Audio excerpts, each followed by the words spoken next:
បើទោះបីជាខ្ញុំបាទផ្ទាល់ក៏ដូចជាក្រុមការងារផ្ទាល់ជាពិសេសលោកគ្រូដែលអញ្ជើញមកពីម៉ាឡេស៊ីផ្ទាល់បានបង្ហាត់បង្ហាញបង្រៀនម្ចាស់ផ្ទះយ៉ាងណាក៏ដោយប៉ុន្តែជិះមិនផុតពីការភ្លេចភ្លាំងផ្លាត់វង្វេងមិនបានអនុវត្តអ្វីដែលយើងបានណែនាំនោះទេអ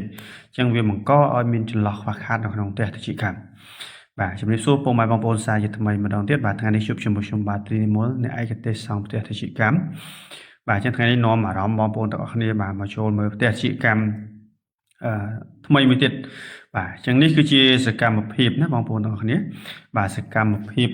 របស់ខ្ញុំបាទផ្ទាល់គឺចោះជួយពិនិត្យជួយពង្រឹងម្ចាស់ផ្ទះតិចកម្មដែលយើងបានបកគលផ្ទះជូនគាត់ទៅហើយដែលហេតុយើងគិតថាជៀសមិនផុតពីការភ្លាំងភ្លាត់ភ្លេចភ្លាំងច្រឡំភ័ន្តប្រាំងទេអញ្ចឹងយើងចុះទៅនេះដើម្បីរំលឹកមេរៀនគាត់រំលឹកអ្វីដែលយើងបានបង្ហាត់បង្ហាញបង្រៀនគាត់ថាតើគាត់អនុវត្តបានដល់កម្រិតណាគាត់អនុវត្តបានតាមអ្វីដែលយើងបានណែនាំឬក៏អត់អញ្ចឹងណាបងប្អូនបាទប៉ុន្តែជាលទ្ធផលដែលយើងចុះឃើញមកគឺឃើញថាម្ចាស់ផ្ទះយើងមួយចំនួនធំគឺគាត់ធ្វើបានល្អហើយនៅខ្វះខាតតិចតួចហើយម្ចាស់ផ្ទះយើងដែលមួយចំនួនតូចគឺគាត់មិនបានល្អនោះទេបាទគាត់មិនបានអនុវត្តតាមអ្វីដែលក្រុមការងារណែនាំក៏ដូចជាខ្ញុំបាទផ្ទាល់ណែនាំនោះទេអញ្ចឹងរមែងតែមានចន្លោះខ្វះខាតបាទអញ្ចឹងបញ្ហានេះគឺជិះមិនផុតទេណាជិះមិនផុតទេធម្មតាទេដូចខ្ញុំចាំចំណាំតែនិយាយលេងថាគ្រូបង្រៀនកាលតែគាត់នៅរៀនគឺគាត់រៀនបានចំណាត់ថ្នាក់លេខ1ប៉ុន្តែនៅពេលដែលគាត់ខ្លាយជាគ្រូបង្រៀនគឺគាត់មិនអាចបង្រៀនសិស្សមួយថ្នាក់ទាំងអស់ឲ្យខ្លាយជាសិស្សលេខថ្នាក់លេខ1ទាំងអស់នេះទេឲ្យខ្លាយជាសិស្សពូកែទាំងអស់នេះទេ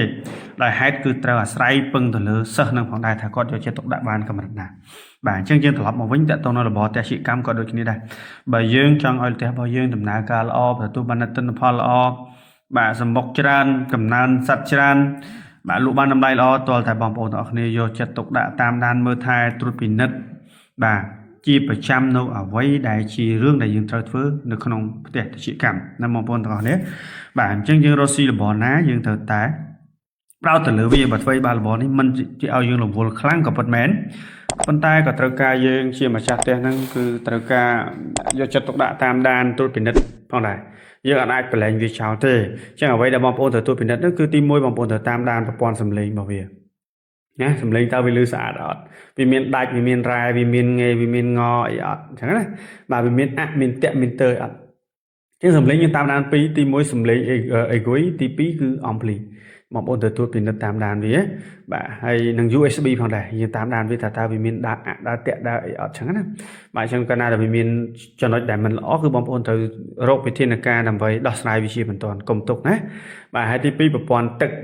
គឺតេតិននឹងចំហាយទឹកបងប្អូនចំហាយទឹកក្នុងផ្ទះជាកម្មក៏សំខាន់ដូចគ្នាដែរគឺបងប្អូនត្រូវតែតាមដានត្រួតពិនិត្យយកចិត្តទុកដាក់បាទថាតើវាមានម៉ាស៊ីនណាអត់ដំណើរការមានម៉ាស៊ីនណាលាន់រេរ៉ែងេងឲ្យអត់ធ្វើជាសម្លេងរំខានទៅដល់ជាកម្មឬក៏អត់បាទអញ្ចឹងបងប្អូនយើងត្រូវតែយកចិត្តទុកដាក់តាមដានត្រួតពិនិត្យមើលចំណុចអស់ហ្នឹងបាទហើយបន្តមកទៀតគឺសត្វល្អិតសត្រូវរំខាននិងសត្វល្អិតជាកម្មបាទអញ្ចឹងបងប្អូនត្រូវតែយកចិត្តទុកដាក់តាមដានវាផងដែរបាទសត្វល្អិតវាមានពីងពីងមានកលាតមានកណ្ដោមានពស់មានតកែមានជីងចក់មានសម្ោចមានតកៅស្រោមមានសម្មាលអីផ្សេងៗនេះគឺបងប្អូនត្រូវយកចិត្តទុកដាក់តាមដានត្រួតពិនិត្យមើលវាបាទដើម្បីឲ្យកំណើនសត្វរបស់យើងគឺវាទៅមុខល្អបើកាលណាតែមានពពួកអស់នឹងនៅក្នុងផ្ទះច្រើនពេកវារំខានសត្វរបស់យើងអញ្ចឹងវាអាចនឹងប៉ះពាល់ទៅដល់កំណើនសត្វថ្មីនិង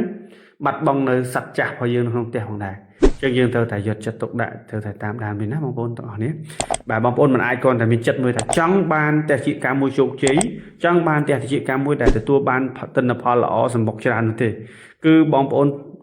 ក្រៅពីចិត្តដែលចង់គឺបងប្អូនត្រូវអនុវត្តអ្វីដែលដើម្បីបំពេញអាចិត្តដែលបងប្អូនចង់បាននឹងដូចនេះដែរអញ្ចឹងបើសិនជាយើងប្រឡែងចោលយើងមិនខ្វាយមិនខ្វល់មិនយកចិត្តទុកដាក់ទេមិនដឹងថាពួកខ្ញុំជួយបានប៉ុណ្ណាទេណាបាទអញ្ចឹងផ្ទះដែលទាំងអស់នៅក្នុងវីដេអូនេះបងប្អូនបានឃើញគឺសុទ្ធសឹងតែជាផ្ទះដែលខ្ញុំបានបកគលជូនម្ចាស់ផ្ទះរួចហើយបាទហើយនេះគឺជាផ្ទះរបស់បងប្រុសនៅខាងត្រាំខ្នាបងប្អូនបាទគាត់គឺជាតកែលោកគ្រឿងសំណង់ហើយនេះគឺជាផ្ទះទី1របស់គាត់ហើយផ្ទះទី2របស់គាត់គឺមានទំហំ532 2ជាន់នៅខាងភ្នំស្រង់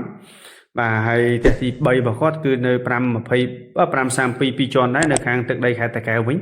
បាទបងប្អូនអញ្ចឹងមួយនេះគឺនៅត្រាំខ្នាបងប្អូនឃើញរោងសំណង់គាត់ទេបាទ